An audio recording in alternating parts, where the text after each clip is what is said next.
Hello, and welcome to the Indie Plus exhibition game TLDR version, or TLDW version, depending upon who you ask. We're here with... Rich. Jen. Mark. And I'm Brendan. We just finished a game of 66, Mincepies and Murder, and now we're going to do a 5-minute condensed discussion. First, we'll talk about some of our favorite moments from the game.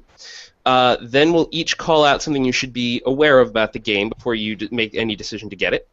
And then we're going to talk about whether you recommend it to a friend and why you would recommend it to a friend. So, without further ado, highlight moments. I'll go ahead and go first. So besides one of my highlight moments, which was seeing that my character sheet for the Kid Reporter had the little white dog written on it, that was definitely a highlight moment. I particularly loved it when our aristocrat, after there had been a murder, our aristocrat detective decided to get all Batman, and it was like shit got real, and he started interrogating the shit out of the other the people in the house, and was like yelling at them very aggressively. It was actually really fun to watch. It was like, this is perfect. This is the turn of the murder story. The detective is in action. All right, Rich. Oh, for me, the highlight, man, I gotta say it was Bryce Derrick, who was the kid detective with his dog. Just the original intro, the gusto that Brendan had when he had this like high pitched kiddie voice, I had to mute myself. I laughed so hard. Everything, all of his enthusiasm for solving crimes, and then there was a moment when talk about the crimes you saw before, and he said, Bryce said, I don't think of them as I think of them as adventures. Oh, that's great. That's just great stuff. So there's mine. Thank you, Rich. Jen. I think the highlight for me was the private eye trying to sleep with the woman who would eventually try to kill him. I liked that part. I concur. That was pretty awesome. Thank you, Jen. I wonder Mark. if I struck out. I didn't get to go to dice. Mark. Yeah. I really liked watching the American detective try to deal with British stuff, like the servants and the tea and everything. And I thought we had a nice moment about the servants, and just it was a cool. It was very cool to play in a British adventure, which I don't usually do. So that was neat. Awesome. All right, so now we're going to talk about what you should know, and this is something that we think you should know before you decided to pick this up or decided to play this. I'm going to go the other way. Mark, what should someone know before they decided to play 66?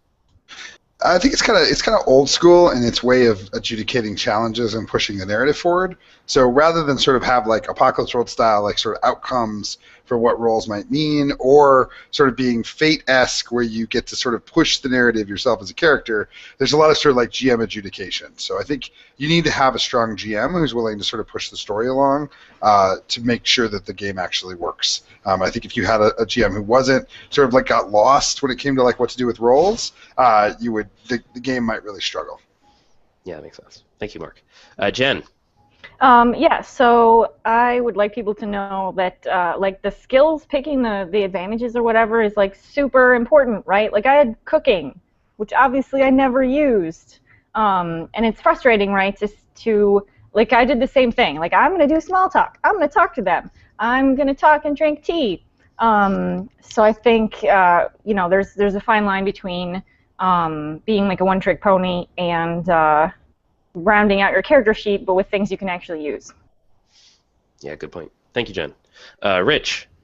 One of the things I noticed about 66 is that you build a pool, right? You have a huge array of things on your character sheet, and you're trying to build a pool every time that you roll the dice, at least on the light version. It may be slightly different with the full, but I think that it's pretty much the exact same process. So you're building up that huge pool, and it's good to have full knowledge of your character sheet. Like, I missed the fact that I have search. I just now saw it. I probably should have known that when I was about to search. Yeah, that's a good point. Thank you, Rich. Yeah, and mine is sort of building off of what Mark said, in that this is very heavily like a task resolution sort of system, and it's very much about do you do it or don't you do it, and you either do or you don't. It's very binary, it seems. which is something good to know. But I also think it's aimed at speed. And so building off of what Rich said, there were times actually where I felt relatively confident based on some of the things Chris was telling us too, that we're building a pool and we all had this inclination to build and naturally build like as large a pool as we could. But sometimes I felt that maybe the idea should be to actually pick fewer things and go a little bit more quickly, because it's about task resolution. You either do or you don't. Don't necessarily worry about getting every single little die you can. But either way, it's worth keeping in mind that this game is relatively old school, like Mark said. All right, great. So now we're going to do something that Chris specifically asked us to do. It's something he does for all 66 games, and we are going to say, on a scale of 1 to 9, how likely are you to recommend the 66 RPG to a friend, and why? Brief statement about what makes you want to recommend it or not. I'm going to go ahead and play with who's starting when, and go with Jen. Okay, so 1 to 9, quantify it. I would probably say maybe like a 6.5 or 7. I am typically more a fan of Apocalypse World engine games, but I very much liked being able to potentially roll a 66. Right, that's fun, and I can also it was cool to have these skills that you could interpret different ways. Right, like you could use them differently in different situations. So that was cool. Cool. Mark? You're muted, Mark. This question is tough because I don't have a generic friend, right? So it's sort of like, I could very much see myself recommending it very highly to somebody who likes this style of game and modules and things like that. I think most of my friends probably fall into the play to find out what happens category of gamers, even if they're not Apocalypse World gamers. So I think I'd probably give it a 4 on my kind of general average for friends. But like I said, it's tough question to answer because I think there's a wide range of people of what they want from a game. Yeah, and I think that's pretty much it for me. I'd give it a 5 out of 9, and that's really because I see it as being this useful toolkit. I see it as being it seems like it's nice and simple and smooth. So if you had if you had an idea, you had a clear idea, and you wanted to do it quickly and easily, it seems like this would do really well at it.